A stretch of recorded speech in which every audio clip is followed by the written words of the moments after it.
Halo majikan, di misi kali ini Babu mau membahas kisah eksorsisme yang berakhirnya tuh menyeramkan. Kemarin kan soalnya TC tuh ada part eksorsismenya juga ya Allah.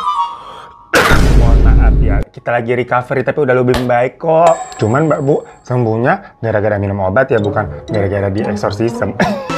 Nah, di misi kali ini tuh ada sebuah kasus yang jatuhnya dari mistis malah mengarah ke jalur hukum. Di mana di sini ada kasus pengusiran setan yang terjadi di Tanacu, Rumania pada tahun 2005. Yang pada saat itu, desa Tanacu sendiri itu merupakan desa terpencil, gengs, yang terletak di sebelah timur laut Rumania. Dan di daerah tersebut juga dianggap salah satu yang termiskin di Rumania sana. Saking tertinggalnya, untuk mendapatkan air bersih itu para penduduknya pakai metodenya masih nimba air di sumur ataupun di kali. Ditambah waktu tahun itu juga listrik masa belum masuk. Jadi maksudnya kalau gelap-gelapan nih, maksudnya kalau gelap-gelapan, kalau malam ya gelap-gelapan begitu pakai lilin doang. Nah, sampai ada satu waktu nih, ada seorang wanita bernama Maricica Iriana yang berusia 23 tahun itu datang ke desa tersebut untuk menemui teman masa kecilnya bernama Paraskava Engel gitu. Tulisannya Engel tapi dibacanya katanya Engkel. Dimana Engkel ini sudah menjadi biarawati di sebuah gereja ortodoks Tritunggal Maha Kudus namanya yang berada di puncak bukit desa tersebut. Kedatangan Irin ini sebenarnya nggak cuma buat temu kangen dengan si Engkel aja, tapi ingin ngajakin Engkel untuk yuk kita ikut keluar dari desa ini gitu, melihat kehidupan yang lebih besar lagi, karena kan itu desa terpencil. Intinya mau ngajakin sahabatnya buat tinggal bareng begitu. Tapi ternyata Engkel sendirinya tuh nggak mau diajak. Dia tuh udah ngerasa nyaman menjadi biarawati di gereja tersebut. Nah, selama datang ke desa itu, Iriana ini kan tinggalnya di gereja juga bareng Engkel kan. Anehnya selama tinggal di gereja itu, Iriana ini mengalami hal-hal atau kejadian-kejadian yang tidak wajar. Mulai katanya dia mendengar suara orang ketawa tuh terbahak-bahak pada acara kebaktian yang harusnya kan hikmat ya acara kebaktian. Ditambah Iriana juga tanpa sadar suka marah-marah, suka teriak-teriak sendiri dan menyerang orang gitu, ngelukain diri sendiri juga, macam orang kesurupan. Para biarawati di sana ngelihat tingkah anehnya si Irina ini tuh meyakini kalau Irina ya dimasuki sosok jahat. Termasuk temennya Engkel tadi juga meyakini hal yang sama. Makanya untuk mengusir roh jahat tersebut, pastor dan para biarawati di sana tuh berusaha untuk melakukan pengusiran setan, gengs, yang disebut tadi tuh eksorsisme selama 3 hari berturut-turut tanpa henti. Tapi berakhir Nah, sebelum Babu ceritain proses pengusiran setannya ya, ini kita jelasin dikit dulu tentang background kehidupannya Irina yang bisa dibilang ternyata memang cukup rumit. Dia itu lahir di tahun 1982 dan punya satu kakak laki-laki. Dimana mereka berdua ini lahir dari keluarga miskin, ibu bapak mereka tuh berantem terus, gengs. Nah, saking darknya nih kisah hidupnya si Irina dari kecil, di usianya 2 tahun, dia tuh harus menyaksikan bapaknya sendiri undir pakai tali di depan matanya. Ya mungkin buat beberapa orang usia 2 tahun adalah usia yang terlalu muda untuk mengingat suatu kejadian ya. Tapi buat Irina kejadian macam begitu tuh sangat membekas terus meskipun dia masih kecil ingat sampai dewasa. Nah, dengan banyaknya kejadian yang bikin traumatis di hidupnya, kayak ya dari kecil kan berarti hidup dalam kemiskinan, dia sering kelaparan, ngelihat orang tuanya berantem terus, bahkan bapaknya tadi sampai begitu. Irina ini nggak pernah mendapatkan pendampingan psikolog. Ya boro-boro ke psikolog, teman cerita juga dia kagak punya. Babu mah belum lahir tahun segitu ya, jadi kagak bisa kirim-kirim cerita. Mau cerita ke kakaknya tuh, ke abangnya, nasib mereka kan juga sama. Atau mau cerita ke emaknya atau ke ibunya, lah emaknya sendiri kan juga bukan orang benar. Secara emaknya ini pecandu alkohol yang membuat bapaknya tadi tuh sampai stres. Sampai-sampai ya, atas ketidakmampuan ibunya itu untuk ngurus 2 anaknya ini, akhirnya si Irina sama abangnya tadi tuh dititip ke panti asuhan. Masalahnya kehidupan di panti asuhan itu pun ternyata 11-12, bukan lebih baik. Pertama, gedungnya aja reot, staffnya juga minim gitu ya, dikit banget. Dan jumlah pasokan makanannya terbatas. Sedihnya lagi ya, ini intermezzo sedikit ya. Sebenarnya di tahun-tahun itu tuh yang mengalami hidup di bawah garis kemiskinan gak cuma Irina doang, tapi banyak anak di Rumania juga. Karena pada saat itu Rumania ini sedang berada di bawah kepemimpinan seorang diktator dengan paham komunis bernama Nicolae Ceausescu. Ya Allah, kita lagi susah ngomong, repot banget nih ngomongnya. Ceausescu. Nah, Nikolai ini tuh katanya ngelarang penggunaan KB. Alasannya dia memang sengaja pengen naikin jumlah populasi warga dari Rumania. Supaya apa? Supaya nanti dengan meningkatnya populasi nih, diharapkan perekonomian negara juga meningkat karena banyak tenaga kerja dan transaksi perdagangan. Yang gue rasa ini tipe-tipe penganut paham banyak anak banyak rezeki kali ya. Saking obsesinya buat ningkatin jumlah populasi, selain tadi dilarang penggunaan KB, Nikolai juga ngarahin posyandu setempat untuk rutin nih ngecek kesuburan dan kehamilan dari para wanita-wanita yang sudah bersuami. Nah, kalau ada yang nggak hamil-hamil, kader posyandunya tuh bakal kena omel. Dianggap kerjanya nggak beres karena nggak bisa ngasih vitamin yang tepat supaya wanitanya ini pada bisa cepet hamil. Jadi wanita harus hamil di sana itu udah macam jadi kayak tugas negara, gengs. Asal hamilnya jangan di luar nikah ya. Lantar rame tuh kayak yang lagi rame sekarang. Nggak mau ikut-ikutan. Udah gede urusan masing-masing aja ya. Tuh kan belum apa-apa mulut jadi gatel banget pengen gosip.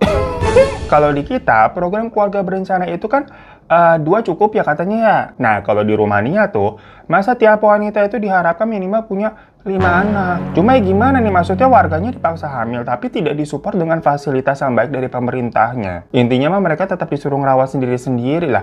Apa kabar dunia, biaya dari mana? Ujung-ujungnya apa?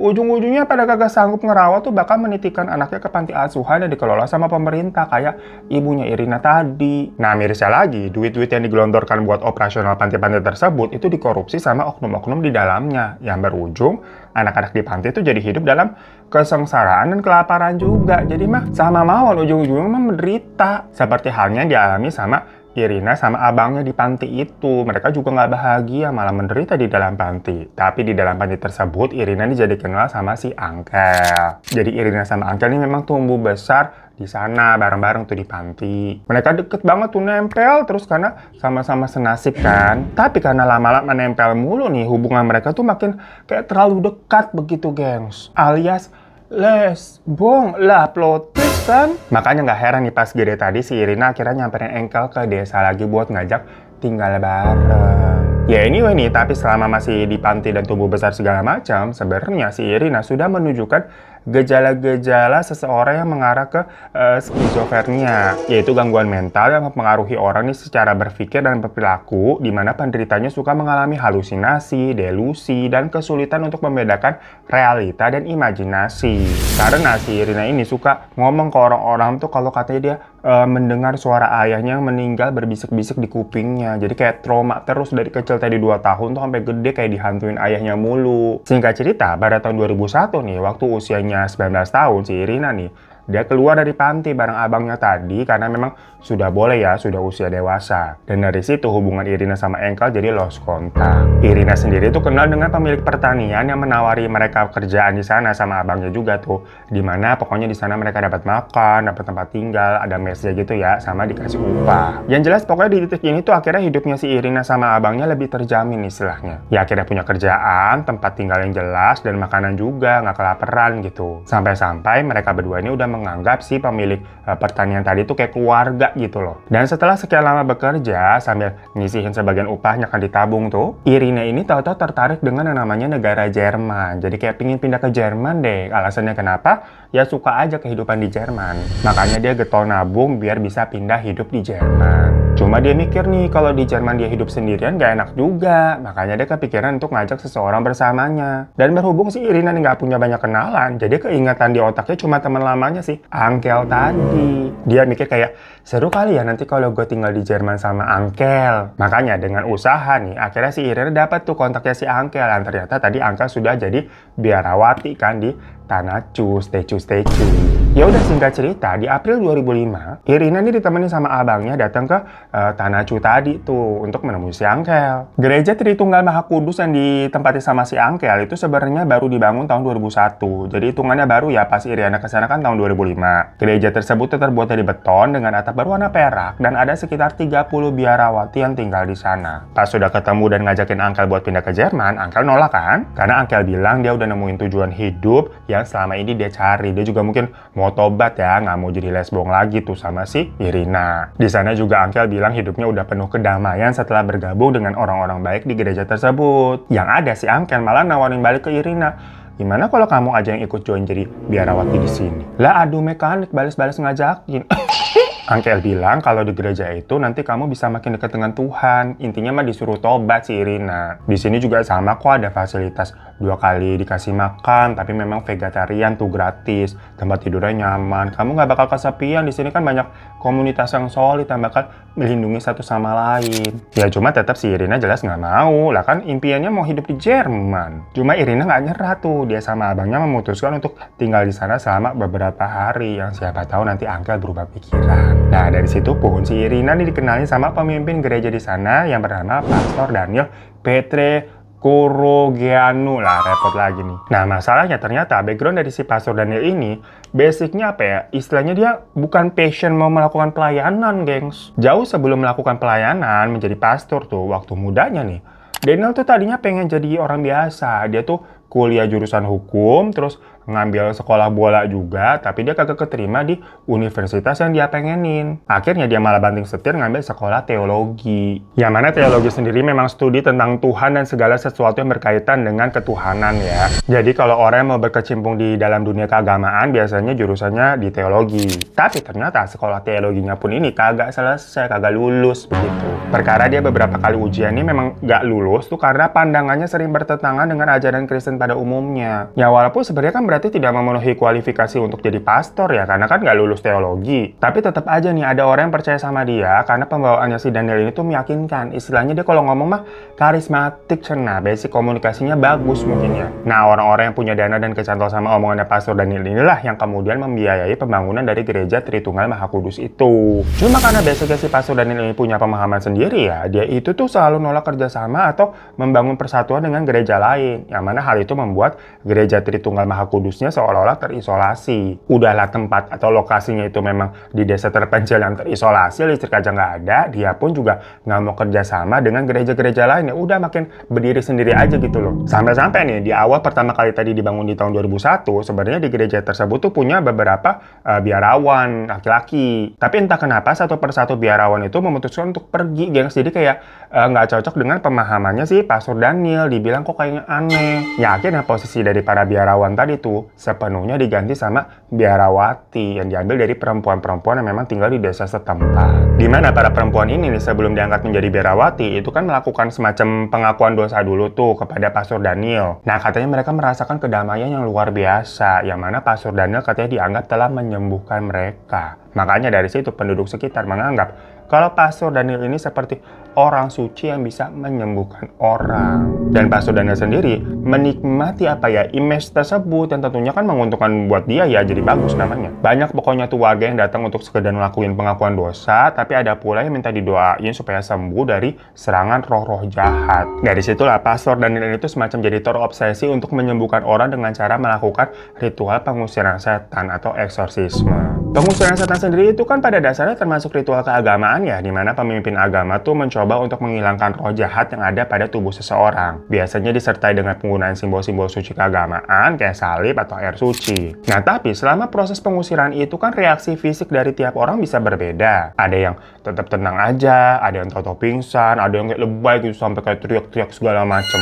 Nah dalam hal tersebut nggak ada aturan baku nih tentang batas aman dalam proses eksorsisme ini, sejauh apa bisa dilakukan atau boleh dilakukan. Pokoknya prosesnya dianggap berhasil kan ketika orang tersebut udah kembali tenang atau dianggap roh jahatnya ini udah pergi kan. Dan sebenarnya eksorsisme sendiri itu kan hampir sama bisa dibilang dengan ruqyah gitulah prosesnya, yang mana itu adalah langkah terakhir atau option terakhir setelah tindakan medis ini nggak berhasil. Jadi kalau medisnya nggak ketolong atau tidak terdeteksi gitu, baru langkah-langkah lain tuh bisa dilakukan. Nah, masyarakat pedesaan sana itu kan memang lebih percaya pada akhirnya dengan hal-hal mistis dibandingkan sama medis. Jadi kalau ada apa-apa dilariinnya langsung ke gereja dulu, bukannya ke rumah sakit. Ya udah nih, makanya setelah beberapa hari nginep dan telah gagal ngerayu Angkel untuk ikut sama si Irina, akhirnya si Irina dan abangnya memutuskan untuk pulang aja deh. Tapi sebelum mereka berangkat nih, tiba-tiba si Irina kayak orang kesurupan, dimana dia berkali-kali bilang katanya mau dia begitu dan mukul-mukulin kepalanya sendiri dengan batu. Pokoknya dia sampai kayak geragas gitu nyerang orang-orang di sekitarnya. Ya semuanya yang ngeliat Irina begitu jelas ketakutan dong. Mereka laporlah ke Pastor Daniel, yang kemudian Pastor Daniel sama para biarawati itu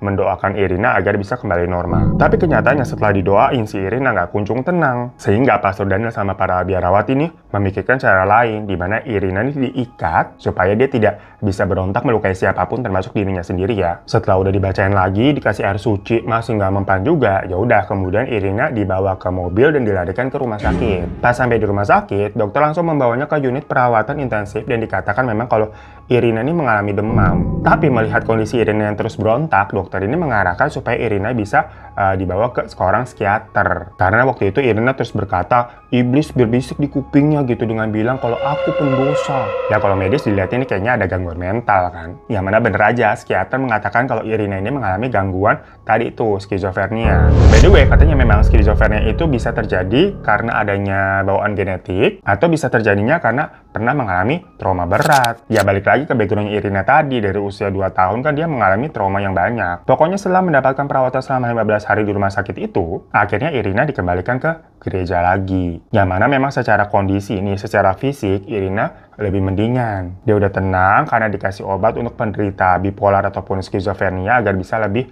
eling gitu loh, lebih sadar. Dan karena posisinya masih di gereja nih, Irina diminta untuk lebih mendekatkan diri ke Tuhan dengan cara berdoa, puasa, dan melakukan pengakuan dosa.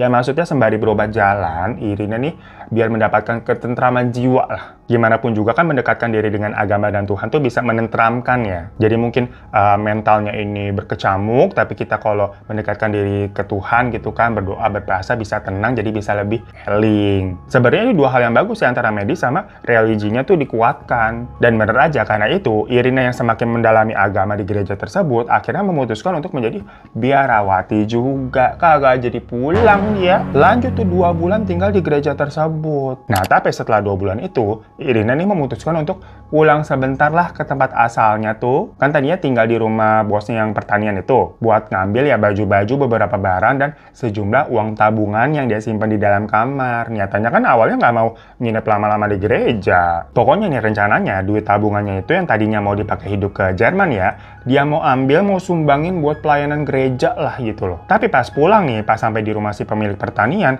lah duit tabungannya gone, hilang. Dan kamarnya tuh tahu-tahu udah ditempatin sama orang lain, jadi posisinya diganti sama orang lain. Ya Irina kecewa banget, karena kan Irina udah nganggap si bos pertaniannya tuh udah kayak keluarga sendiri ya. Kok ternyata hanya dalam waktu 2 bulan segitu gampangnya Irina digantikan dengan orang lain, dan duit tabungannya dia simpan di kamar juga hilang. Ya istilahnya macam tahu-tahu lu balik kosan lu udah ditempatin sama orang lain begitu loh. Irina ngerasa dihianati banget, sedih, dia marah. Ya udah besoknya langsung memutuskan untuk balik lagi ke gereja dengan perasaan kecewa, sedih, marah, dan campur aduk. Dari situlah mental Irina seperti keganggu lagi. Jadi ke-trigger gitu loh, geng. Sebentar-sebentar Toto dia diem, Toto ketawa. Dan makin hari kondisinya si Irina makin parah. Dia udah di tahap sampai Toto ngebakar kamarnya sendiri tuh di gereja. Stres gitu. Dan dia juga kembali ngomong hal-hal aneh yang nggak dimengerti sama orang lain. Jadi kayak bahasa-bahasa gitu-gitu loh. Dan kadang sampai bilang dia adalah titisan iblis gitu. Yang membuat seluruh penghuni gereja ini percaya kalau ini nih kemasukan roh jahat nih, kali ini bener nih. Sampai ngomong dia titisan iblis. Ngelihat kondisi Irina kayak gitu, pihak gereja benar-benar ngelakuin semua hal untuk bisa memulihkan kondisinya Irina. Ya lagi-lagi mereka melakukan doa bersama, ngasih air suci, dan melakukan ritual pembersihan. Tapi ternyata semua itu yang nggak membawa perubahan signifikan buat Irina. Bahkan kondisinya Irina makin buruk. Dia sampai nggak mau makan, nggak mau minum, dan juga nggak tidur-tidur. Alhasil si Irina diikat lagi tuh supaya dia berhenti menyakiti dirinya sendiri dan orang lain. Kayak yang pertama tadi. Tapi kali ini nggak langsung dibawa ke rumah sakit, di mana Pastor Daniel benar-benar mengesampingkan diagnosa psikiater di awal yang bilang kan Irina punya skizofrenia ya. Obatnya memang juga sudah habis, yang bukannya dibawa ke rumah sakit lagi seperti yang sebelumnya. Si Pastor Daniel ini tuh malah lebih meyakini kalau kali ini Irina benar-benar dirasuki sama roh jahat. Makanya dari situ Pastor Daniel mulai melakukan ritual pengusaran setan dengan getol. Dia bersama 4 biarawati lainnya terdiri dari kepala biarawati, ada namanya Suster Adena, Suster Elena, sama Suster Simona. Mereka semua ini mengikat Irina di sebuah kayu salib besar gitu yang terbuat dari papan balok, dan mereka melantunkan doa-doa, terus nuangin air suci juga ke bibirnya Irina. Proses pengusiran setan itu tuh berlangsungnya selama 72 jam, gengs, alias 3 hari tanpa henti. Non-stop 3 hari itu. Dimana si Irina dipaksa berpuasa juga, karena nggak dikasih makan ataupun minum ya, kecuali tadi air suci. Cuman kan kalau air suci cuman diciprat-cipratin aja gitu, bukan diminumin. Bayangin 3 hari dalam posisi kesalib, salib. Yang jelas Irina sudah menderita. Udahlah secara mental, psikisnya juga karena kelaparan kan. Jadi dengan kata lain si Irina ini juga semacam kayak disiksa selama 3 hari ya gengs ya. Nah kebetulan setelah 3 hari itu di gereja nih ada jadwal kebaktian. Yang mana penduduk desa tuh pasti bakal banyak yang datang kan. Dan gak mungkin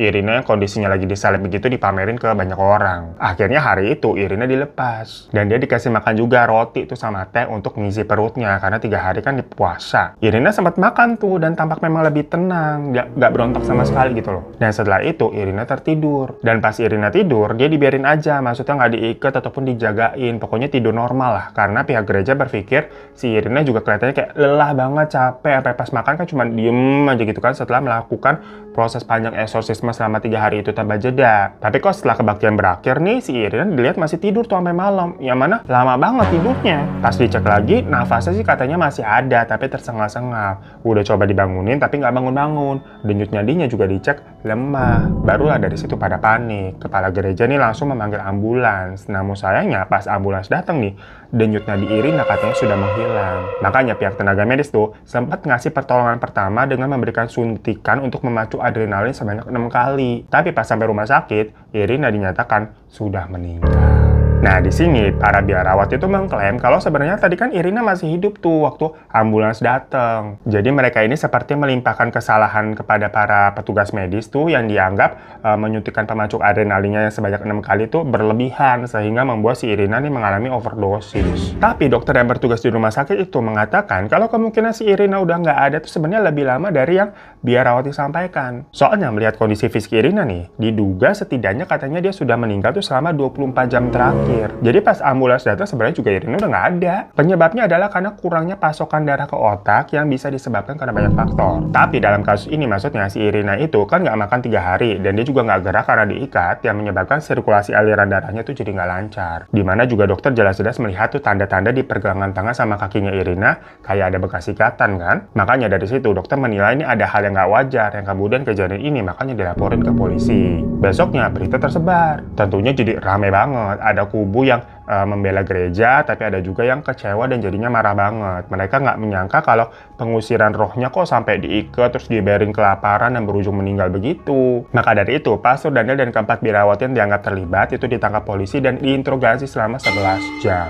Mereka pokoknya terancam pasal pembunuhan jika terbukti bersalah ya. Pokoknya hukuman tuntutannya tuh sebanyak 25 tahun penjara atas apa yang mereka telah lakukan. Nah dari sini banyak masyarakat yang menilai kayak tuntutan 25 tahun penjara itu dirasa terlalu berat. Karena mungkin niatan awalnya Pastor dan para biarawati ini kan baik ya untuk menyembuhkan walaupun berujungnya salah. Tapi yang memberatkan dalam kasus ini adalah dari hasil otopsi itu banyak bukti-bukti kekerasan fisik yang dinilai memang disengaja. Ya seperti diikat selama 3 hari, jadi banyak terdapat apa ya memar-memar gitu di tubuhnya si Irina dan dia dibiarkan kelaparan juga yang dimana itu kan berarti sengaja disuruh puasa ya. Dan dalam sebuah wawancara si Pastor Daniel tuh berkata katanya hanya Tuhan yang tahu mengapa dia membawa Irina ke gereja kami. Saya pikir begitulah berarti cara Tuhan ingin Irina diselamatkan. Jadi maksudnya dari jawabannya si Pastor Daniel ini tuh dianggap kalau dia memang merasa semuanya memang sudah takdir. Jadi ya caranya agar Irina tidak dirasuki lagi, tidak kesakitan lagi ya dengan kematian. Di situ juga tidak terlihat raut wajah penyesalan dari Pastor Daniel. Malahan dia menganggap dia sudah menyembuhkan Irina dengan cara ya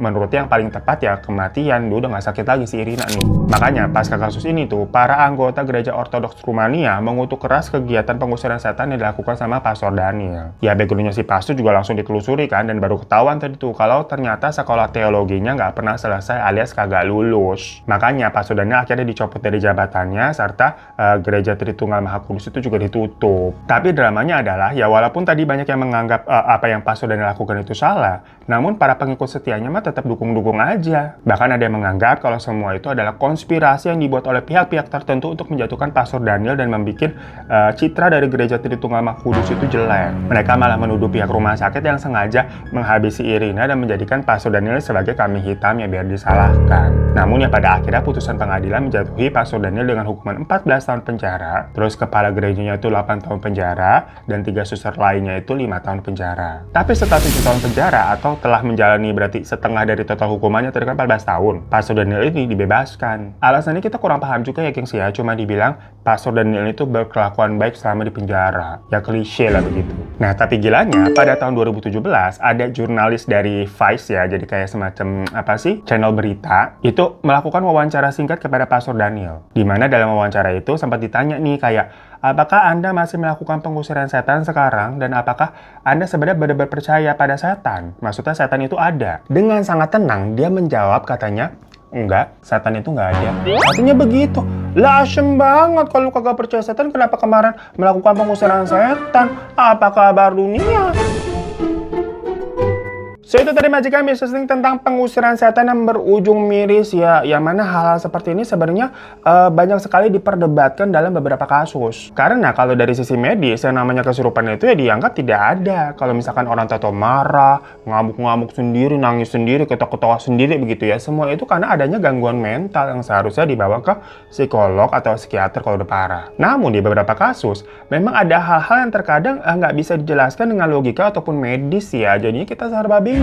Ya tapi sebenarnya kalau menurut Babu dalam kasus ini nih khususnya seharusnya waktu Irina kambuh lagi tuh untuk kedua kalinya habis duit tabungannya hilang, gimana pun juga harusnya dia dibawa ke rumah sakit dulu tuh seperti yang sebelumnya. Kalau masih tidak ada perubahan atau akhirnya dirasa ada hal-hal yang janggal yang tidak terdeteksi oleh medis, baru deh dilakukan eksorsisme. Tapi juga jangan disiksa, kagak boleh makan minum segala macem. Masalahnya kan kalau mau ngusir hantu dari tubuh seseorang, tapi kan tubuh seseorang itu perlu asupan ya. Kalau kagak dikasih apa-apa namanya mah penyiksaan. Nah, tapi menurut kalian gimana? Apakah kalian percaya dengan yang namanya kesurupan? Atau kalian tim yang sebenarnya merasa kesurupan itu nggak ada, alias ya semuanya nih gangguan mental gitu loh namanya? Coba komen-komen di bawah ya. Terima kasih majikan yang udah pernah nontonin. Mohon maaf kalau ada salah-salah kata ya. Boleh minta klik like-nya di bawah, klik tombol subscribe-nya juga. Kalau mau join jadi member bisa klik tombol join-nya dengan berlangganan 9.900 per bulan buat nonton video-video eksklusif. Terima kasih majikan semuanya. Assalamualaikum warahmatullahi wabarakatuh. Misteri dunia orang pada kenapa? Misteri dunia memang sudah pada gila.